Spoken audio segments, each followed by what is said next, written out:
Hi there, and thank you for joining us on the Overcomers Overcoming podcast. We feature those who are in the process of overcoming or have overcome any type of life encounter, life obstacle that at the time seemed to be almost insurmountable. With this podcast, we have three objectives in mind. Our first objective is we want you to know with a confident resolve you are not alone.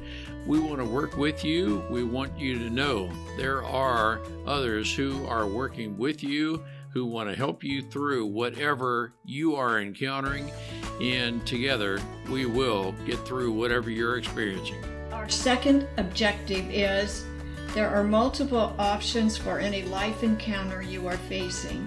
We want to help you develop a resolve that there are various options and solutions to any life dilemma. Our third objective is to help you with critical thinking skills. If you're encountering something that was possibly a decision you made sometime in the past, and if you had the opportunity for a life redo, you would make a different decision. We want to help you with those critical thinking skills that can help you make an informed decision and not encounter what you're going through at the moment. We are the Cooper Culture, a veteran-owned business. We work with business personnel and families to develop and sustain connected relationship cultures within their families and organizations. That type organization is one where people feel wanted, appreciated, and genuinely a part of that organization. I'm with my wife and business partner, Marty, who has helped me facilitate this podcast. Today we feature Ray Martin for a second episode where he discusses with us a continuation of what was originally planned as 6-month sabbatical following his termination from corporate employment, where he discovered who he was and took a real deep introspective look into his life, where he developed 6 principles of life that he calls the 6 rules for happiness. And he discusses each of those 6 rules, which he has learned to adapt in his life, and he is now coaching others to help others through a pivot or whatever turmoil they may be encountering in life. Marty, what are some takeaways we can gain from Ray? Ray has it all together, so to speak, and I love his 6 principles because it makes you stop and think about yourself and reflect on where you are, where you want to go, and what you do to get to that point.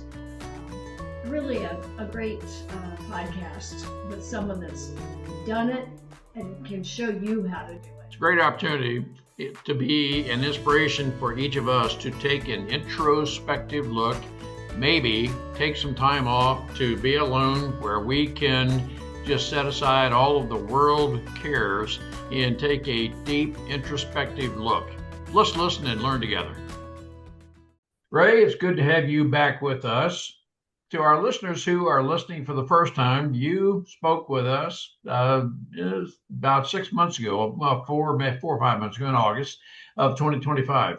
And you discussed with us then what the life was leaving the corporate world. And here we are 20 years later of you having rediscovered or discovering life, so to speak.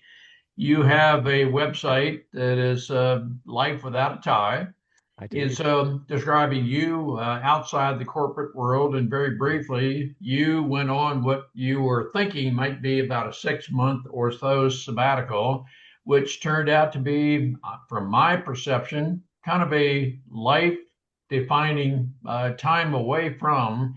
And you learned from that what maybe we'll discuss in more depth today, 6 rules for happiness.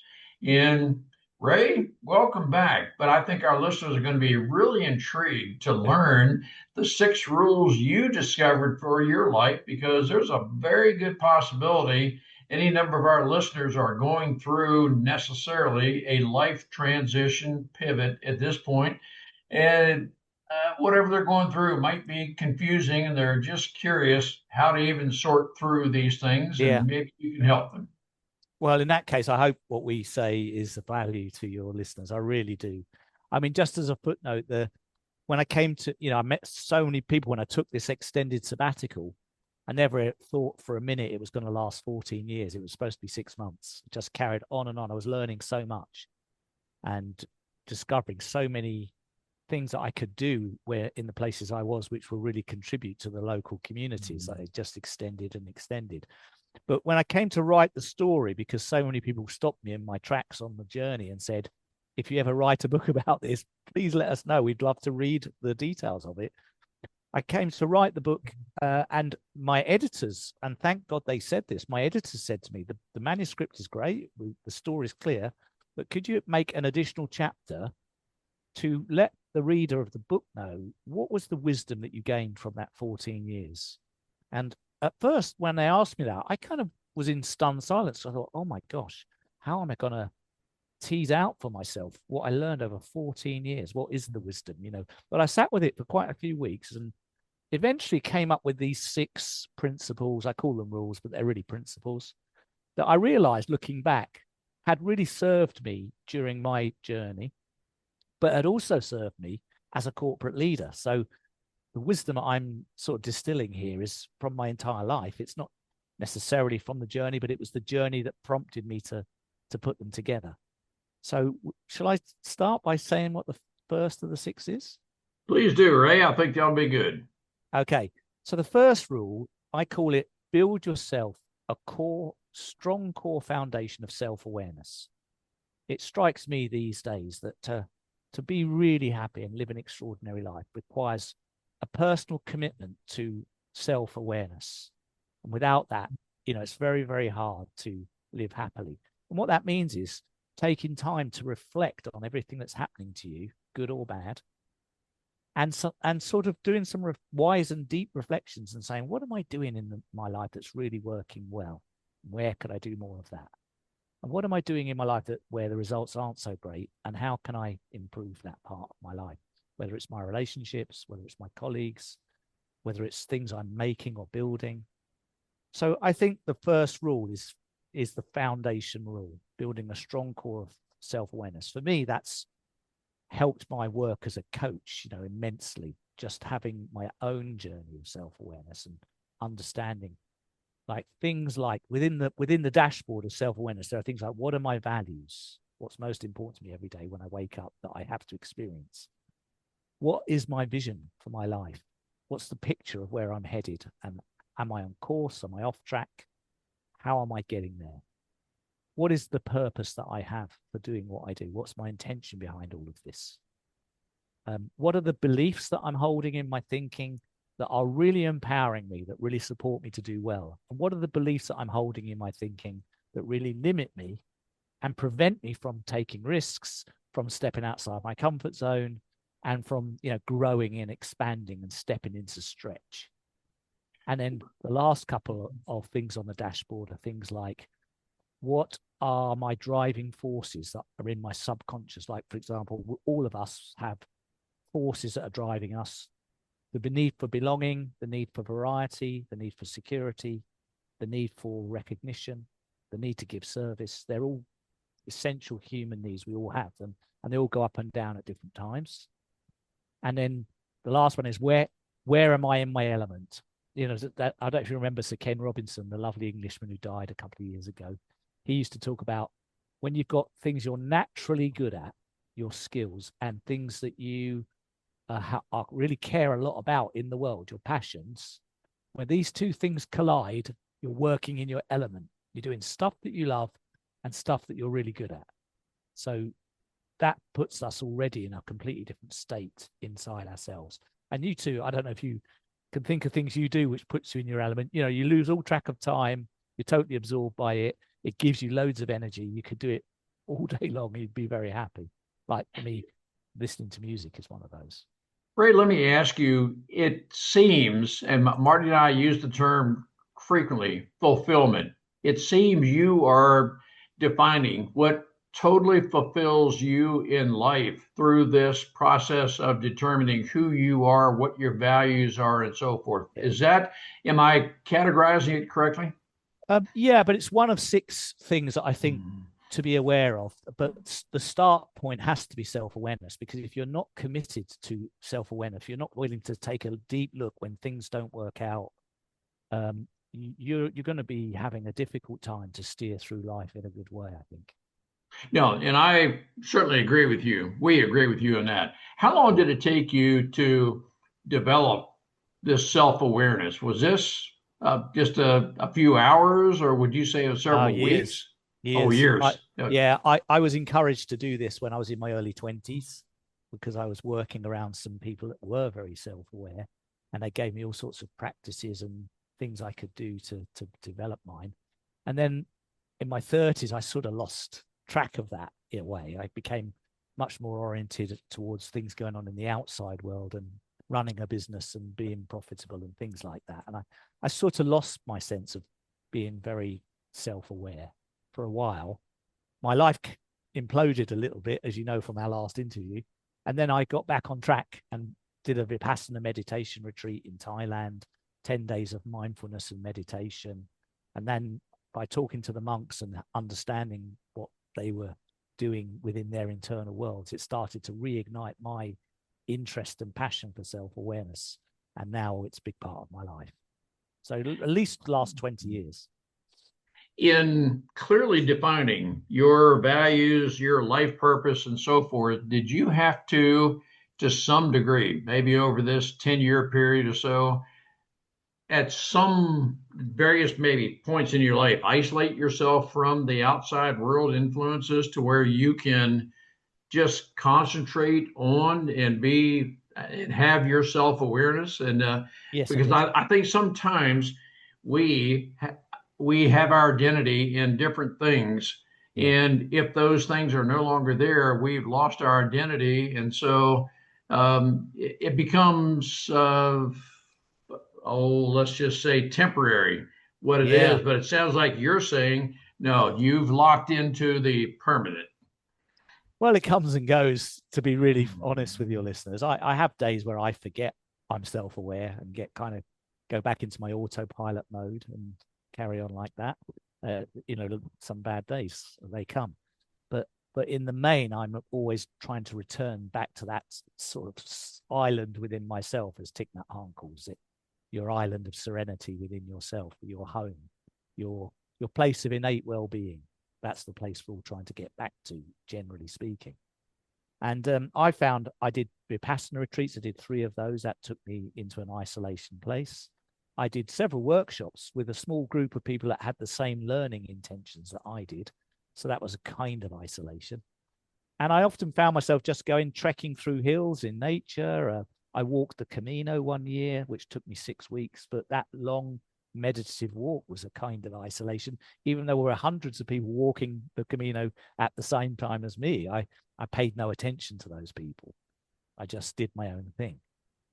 Now, I want to make sure that our listeners don't misunderstand me when I say isolation. What I mean by that more so, yes, when you're walking the Camino and other places, you are in an area where you feel you can set aside any distractions. In other words, you can concentrate on, you can listen to, and I'm quite honestly meaning there may be some voices, so to speak, that you feel the intuition that when you're alone with nature, so to speak, that you are able to have a better sense of who you are, what you're about, your why.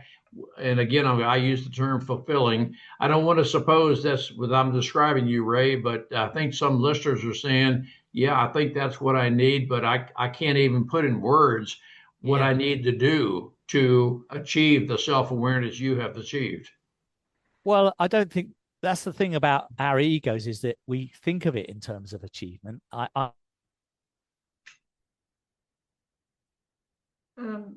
Labeling completely, and really think of it as a reorientation, because since we were little kids, I think we're trained, mostly accidentally, but we're trained to think that our happiness comes from the outside in. In other words, if we get a car, we'll be happy. If we get a new house, we'll be happy. Or if we get a better partner or a promotion or something, we'll be happy. Happiness is attributed to things outside. And I had to learn that's not the case at all. Happiness is an inside job. You know, you can return to your innate state of happiness, and you can come from inside out with that kind of energy. And then the energy of that happiness radiates in a way that pulls towards you the things you need. And it's an inside out way of living, but that's most of us are psychologically prepared for and conditioned and trained to live in the outside in way. A great book on this topic is called The Inside Out Revolution by Michael Neill. And I would strongly recommend to your listeners, that's a book worth reading. There are many books on the topic, but that's one of the best. I want to ask you about isolation. Yeah. Some people may say, I can't get away. Or they feel guilty for saying to the family, or I just need to get away. I need alone time. I need to get understand myself, or get my self-awareness in track. Yeah. So what would you say to them? Well, I sympathize for a start. If they're in a situation or a relationship where that feels almost impossible, that's a tough place to be. I would say the only way I could imagine that being possible would be to, try and have a heart-to-heart conversation with the people that would have to provide their blessing and support for that to be possible. And it might take a round of conversations. It might take some shared reading, or it might take some, listening to someone like Caroline Myss or other teachers together in order to actually then be able to have that conversation again. It might take several months to make the shift in thinking, but just to try and collaborate with their partner over a period of time in order to create new thinking, because I feel for that person. It would be really tough to feel it's impossible. Yeah. But I think one of the messages you're portraying, Ray, is that for the listener who needs to build that solid foundation, don't even hope that it's going to occur within a couple of hours or so. Be prepared over whatever time period it takes to fully assimilate everything that provides the total awareness of exactly who you are. Yeah, it's very similar to diet. It's like a lifestyle choice. It's like your mental diet, not your actual food diet. But I think it's a commitment to a lifestyle of reflection, of self-awareness and reflection. That's what we're talking about. If you're committed to that and you live that way and you bring it into your reflections each week, then I think you're going to be fine. But it is a commitment, probably till you die, probably. I think it is for me, at least. Great. I still say to my partner, I'm reflecting on the week. We've had a couple of tough conversations this week. Is there anything I can do to improve how I'm showing up for you as a partner? Something like that. I'm still not ever thinking for a moment that I've figured everything out or I'm doing everything perfectly. Well, I think that's such a great attitude. Marty and I talk about it all the time. We are believers that every person, every process can always improve. And it's a matter of assessing where we are, where we want to be, that we're hoping that every day I'm better than I was yesterday. Correct. Yeah, exactly. That's when Ron lets me have my wheels and I go someplace. Brilliant. Yeah. Ray, your second aspect is fully own everything that happens. It seems embedded in that is be responsible and accountable for.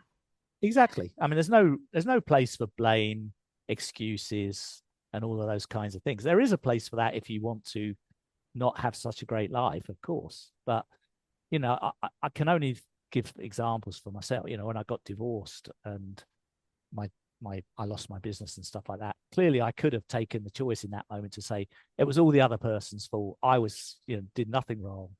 It was all down to them, and I could have told that story for years and been sort of in a place of being righteous about it. I could see that was the worst choice I could have made, because it happened and I was a co-author of those events. Whether I liked it or not, whether I knew it or not, I had co-authored the circumstances that gave rise to those outcomes. So my questions were, what did I do that caused this? What do I need to learn from this? What decisions and choices was I making that led to the downfall of this life, and how do I go forward in a different way? With what kind of new thinking do I need to make sure I live a better life than the one I just came from? I want to take a very brief moment to tell you about myself, the Cooper Culture, a certified veteran-owned small business. I am a retired lieutenant colonel serving the Air Force for 22 years as an F-4 pilot, commander. I have 300 combat missions. I specialize in executive leadership training, team building, and workplace culture, where we help businesses to develop a culture of loyalty, trust, and by developing personality traits and personal strengths, we can help identify those traits that support the company's objectives.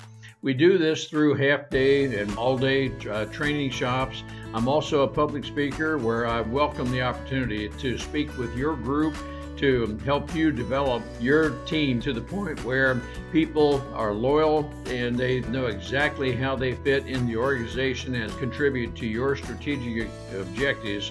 Through that, you will have a very profitable company and a psychologically safe space where people know they can freely discuss everything about the company themselves, and we are always working together to progress. Contact me at ron@thecooperculture.com.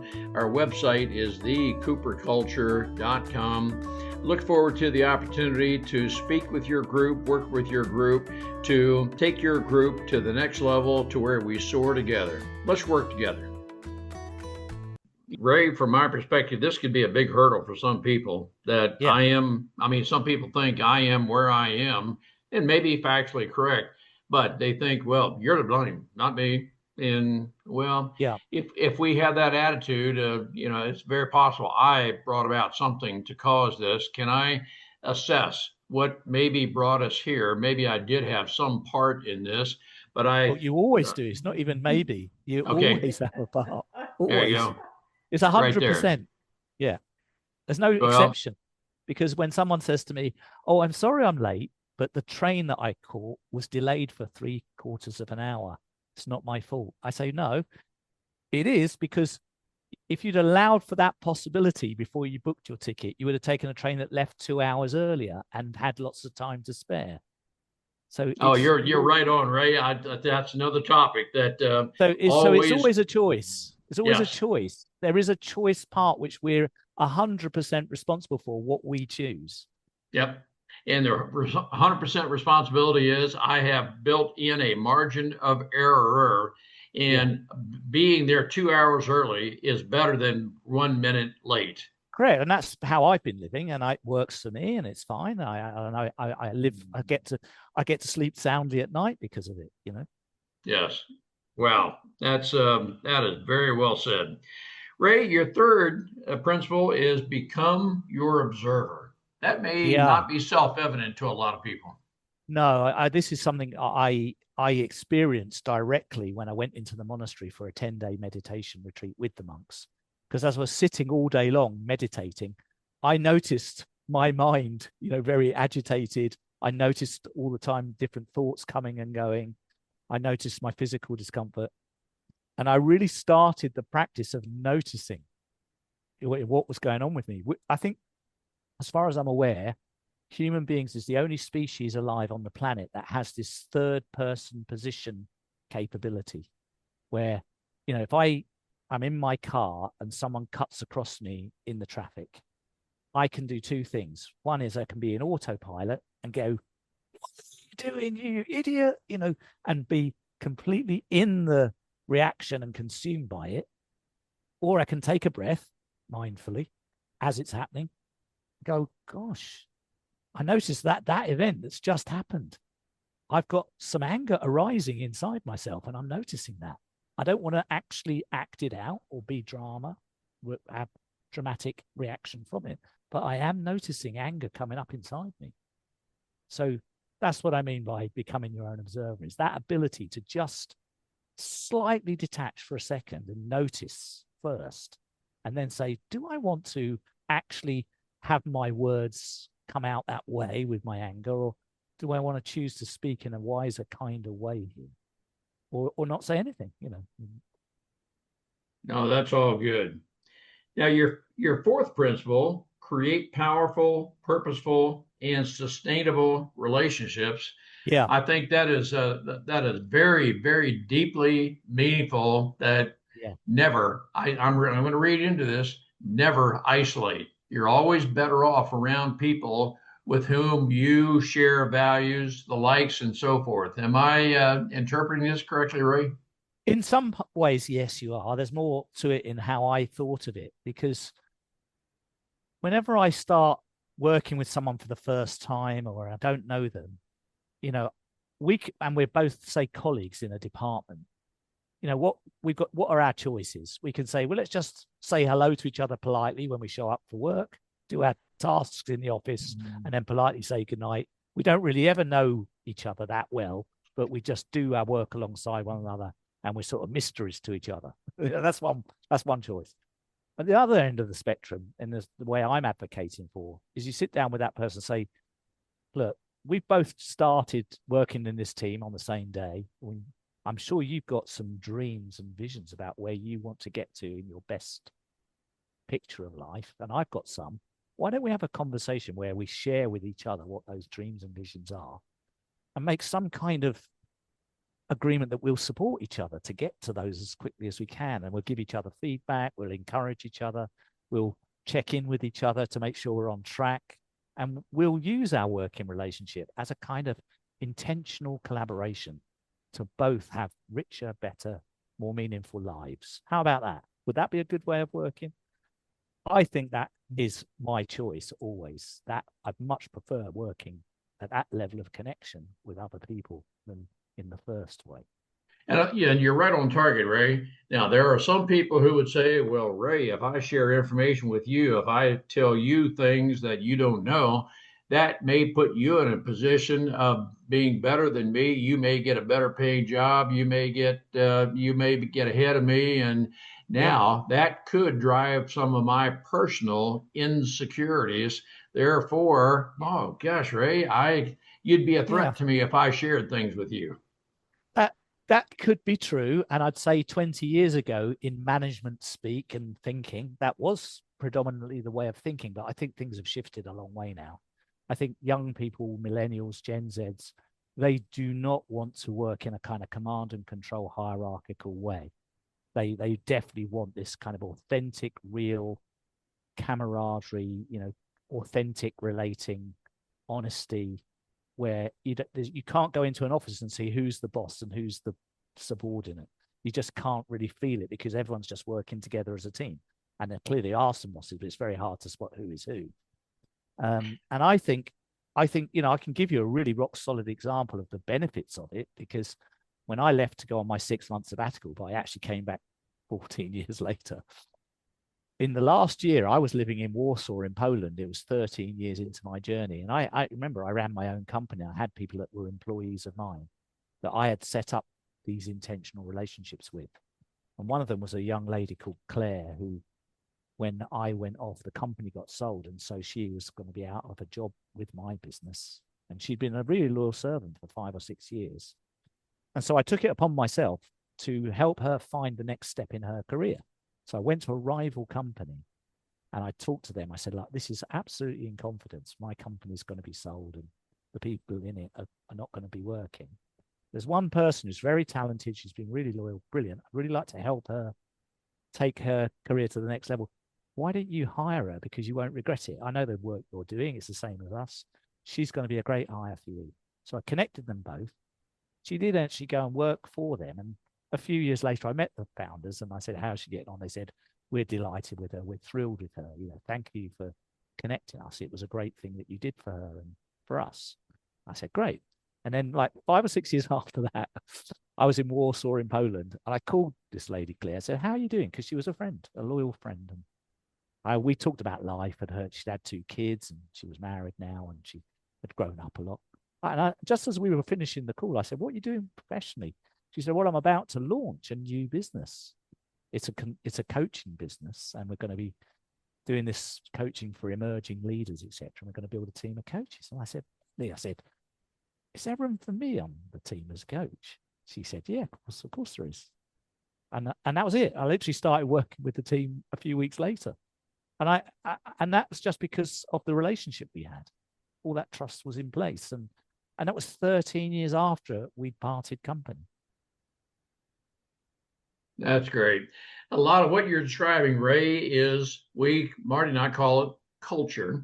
It can be in the family, it can be in the workplace, but it's a culture where we work together as a team, and we try to help. We work with businesses and families to develop that team culture.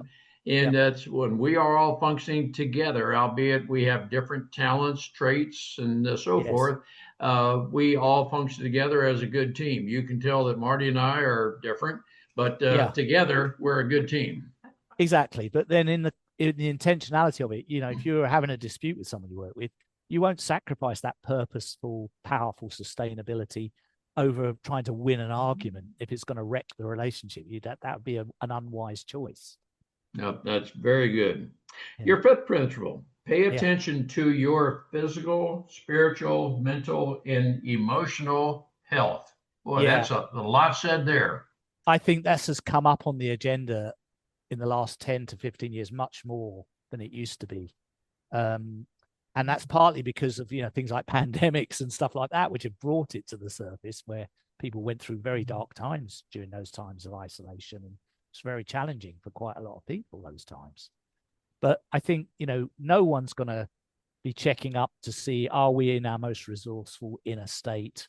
Are we getting enough rest? Are we eating well? Are we exercising? Are we doing all of these things? We have to take ownership of that ourselves and really take an interest in how our health is, and not just physically, but spiritually and emotionally as well, because we live in a society or a world these days which is full of quite depressing and difficult, conflicting situations. And it's a very complex and difficult world to be seeing taking place in front of us, with all the news of things and, you know, but the barbaric stuff that goes on in the world. It's horrid. And so we fully agree with that. And it is my life experience, Ray, sometimes our spiritual, mental, physical, emotional health, others will observe more accurately than we will assess ourselves. Do you agree with that? I do. And that comes out of when you've got those powerful, sustainable relationships. People love you and they're looking out for you, and they are letting you know if they see that you're down or you're not right. And that's great. If you've got that kind of support and love around you, then you're in a really good position to take care of that health. You know, without that, if you're just on your own, you know, it's going to be tough. I totally agree. And that is one of the greatest benefits of having the right people who share your values, your insights, and so forth in your closest inner circle. Correct. And when you are in that position, I think you're going to be in a very good mental, physical, spiritual health condition. You are. And there are scientific data studies done that people that live in countries like Sardinia and some of these Mediterranean countries who live to ripe old ages and are really healthy, they've discovered it's nothing to do with what they eat or what their patterns of sleep are. It's to do with the number of relationship connections they have in their life. That's the determining factor. And your sixth and final point of the total of 6 is empower and support others. Yeah, this is. I think you have to be very confident in yourself to be able to do that. This is a slightly different one to the first 5. The first 5 rules for happiness are really, how do you maintain your own happiness? But I would say, from my experience directly, what my life has shown me, that by helping others move to this way of understanding life, and by supporting and helping others to live this way, I fully and deeply integrate it into my own life, because to help and direct and show people the way is already making it deeper and a stronger foundation for yourself as well. So the rule number 6 is critical if you want to deeply integrate it as a normal, habitable function in yourself rather than just a one-off. Wow. What you've just described, Ray, is a very, from my perspective, our perspective, a very healthy self-awareness, to where you are comfortable being who you are, but yet you're always open to improvement. So we know we can always improve, Yeah. but you know fundamentally exactly who you are. And you are what I'm perceiving to be pretty much a rock solid person that I probably will never find you in the expression is downwind somewhere, that you know who you are and you'll stand your ground, so to speak. Not Thank that you. you'll shut someone else out, but you've learned exactly who you are, and you Yes. can help others. You can and you do help others define who they are, so we can be appropriately self-aware. That's a Yeah. term I use. Ray, you may use different terms, but that's how I am Yes. interpreting what you're saying. I love it. I love your phrase. It's exactly right. Yeah. I hope I do help others. I hope so. Well, Ray, do you coach people around the world, so to Yeah. speak, or Yeah. Yes, I literally? do. Of course. Yeah. Um, I do a mixture of in person, I call it, and virtual. But yeah, some people like, I'm in the UK and I've got a client right now in Dubai, so we can't meet in person. It's too expensive for an hour. So I do my sessions with them over Zoom like this. Okay. Yeah. And just so our listeners are aware, is there generally an approximate length of how long would a coaching session for each one last? And then how long would maybe a totality of coaching periods be? Yeah, I try and design every piece of work around the person, because that's the best way. So I don't have a fixed package that everyone has to have. Right. But like some people just want to check in one time only. That's fair enough. Other people say, over the next 6 to 12 months, I want to shift some things. So clearly, one session on its own isn't going to do that. So we have to then have a conversation like, well, what would be most helpful to you? Do you want to just talk once a month, or should we do once a month for a couple of months and then see how it's going, and then maybe make the spaces bigger or smaller? We'll co-design it together, basically. Great. So in your coaching, do you help a person define themselves by having them define who they are after you help them think through it? I guess what I'm asking, Ray, is the answer of awareness and so forth within the person? They just don't know how to achieve it type thing? Yeah, it's essentially holding a mirror up and saying, these are things for you to consider. These questions need your answers. I'm not telling them the answer. And actually, in this instance, I put a lot of these self-reflection questions in the appendix in the book. So if anyone wants to use the questions there, they'll be very, very helpful. But I think it's a matter of, saying, look, consider what are some of the things that are important to you? What are your values? And having the person reflect on that and make a list of words that come up. Or I sometimes get a person, when I'm asking that question, I say, think of a time in your life which you would consider to be one of your peak moments, like a moment where you go, oh, I'll never forget that moment for the rest of my life. I was blissfully happy. It's etched in my memory. I'll never forget it. Like, achieving the climax of a big project that was really difficult or something, or getting a contract across the line or something like this. And I'll say to them, so why was that a peak moment? Oh, because we were working as a team. We were, feeling together. We had a sense of community. And I'm listening to this and I'm going, they've clearly got some values they're touching into around teamwork, community, collaboration. And so going into those peak moments can be a really great way of extracting from your own internal data, what are your values? Because people say, I don't know what my values are. But the truth is, everyone does, but they've just never had to put it into words. But we've lived them, we've felt them in our bodies. And we know that because if you're micromanaged, let's say, and you hate working for a particular person because of the way they manage you, if you've got a value of freedom or autonomy, that's being completely violated if you're micromanaged. You don't think of it in those terms, but that's what's actually happening. Ray, I think one of the very important things you're saying in coaching is you're not here to demand, direct somebody to do something. You're helping them to discover what is, in Yeah. some cases, very deeply recessed within the inner parts. We just need to peel the onion back. I use that expression to clear away the distractors to help a person determine exactly who they are. And I think that's one of the great values of coaching. I love it. I love it. I think of it, the metaphor I like to use, because I do just a lot of travel, is if you go on a holiday and you go on a tour, your guide is helping you enjoy the experience the most by telling you little things you wouldn't otherwise know and stuff like this, about where you're at.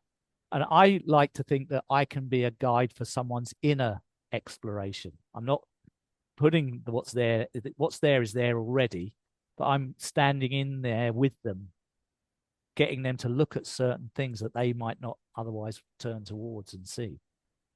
Well, Ray, let's bring this in for a landing with two questions then. Yeah. For the person who's definitely interested, first off, what is the name of your book? My book's called Life Without a Tie, and the website is lifewithoutatie.com. Great. And for the person who says, I would like to talk to Ray about coaching, how would that person contact you? Via the website. Just go to there and message me. Great.